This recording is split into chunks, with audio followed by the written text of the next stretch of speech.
Hello, it's Rich from Planet PE, and here is a quick look at paper 2. So thank you for the thousands of you who have watched our paper 1 video. Let's try and get down to the nitty-gritty of what you're going to expect in paper 2 on the AQA exam.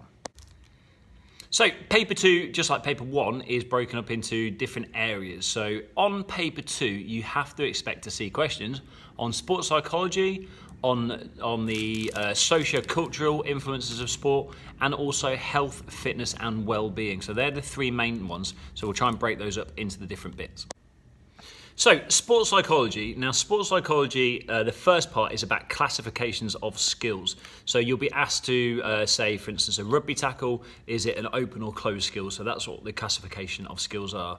You'll then be asked to look at the definitions of types of goals. So performance goals, outcome goals, and also about the use of them. So things like for novices, maybe an outcome goal is not the best one to use.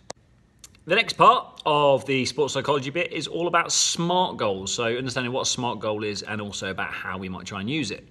After that, we then go on to basic information processing. So the fact that you can catch a ball or you can kick a football, that process about input, the decision making, output and feedback. Don't forget to say about selective attention in there, because the more experienced you are, the better we get at getting rid of irrelevant information. So that's a key point to think about in that question. So the next topic is about guidance and feedback. So within there, you're looking at the different types of guidance, so visual, verbal, manual, mechanical, things like that, and also to be able to identify and explain the effectiveness or evaluate the effectiveness of those being used in sport. So obviously with feedback as well, things like intrinsic, extrinsic feedback, knowledge of performance or knowledge of results, those sort of topics are all about those guidance and feedback. And the final topics, I think probably the ones that you're going to be the best at, are about mental preparation. So these are all arousal, about optimum arousal, about stress management techniques, and inverted U and things like that. So they're all the psychology topics. So this next bit of the exam on paper 2 is, I think, the one that some of you might struggle the most with, and this is where it's about socio-cultural aspects. So this is broken up into lots of different tiny topics. So the first one is about the conduct of performers. So things like etiquette, about sportsmanship, about gamesmanship, and a contract to compete. So basically, if I was in a boxing ring, I'd expect to get punched in the face. It's something that I'm signing up for. So things like that, you just need to make sure you revise. The next bit is about the prohibited substances, so basically talking about doping and drug use, things like that.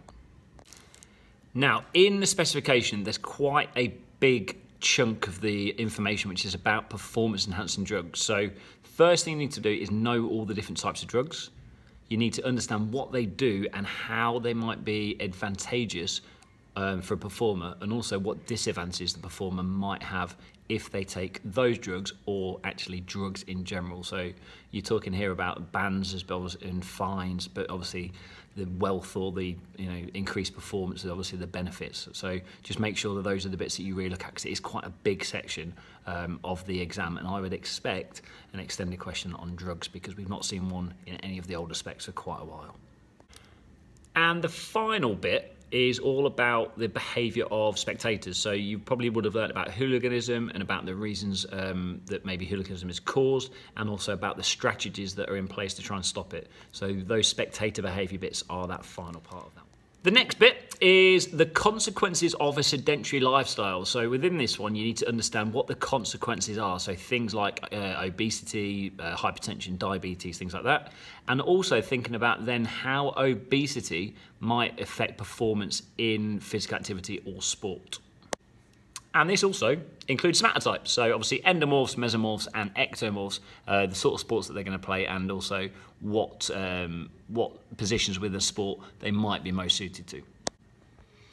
And the final part is all about energy use, diet, nutrition and hydration. So you need to understand the different figures, so the fact that 2,500 calories are required for an average male and 2,000 calories for the average female.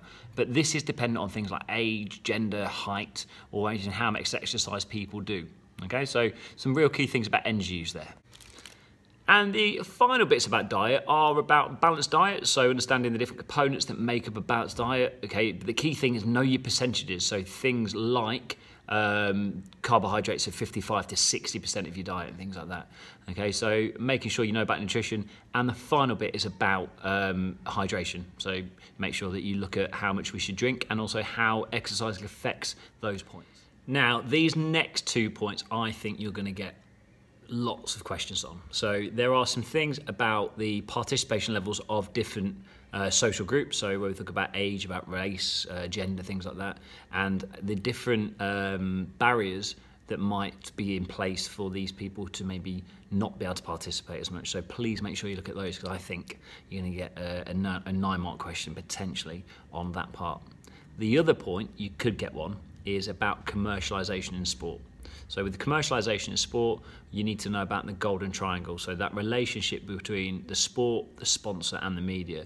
So within those aspects, obviously sponsorship is really key, the different types of sponsorship, but the impact of the media, both positive and negative. So that is now everything that you need to know as far as paper 2. So get out there, get revising, and good luck in your exam.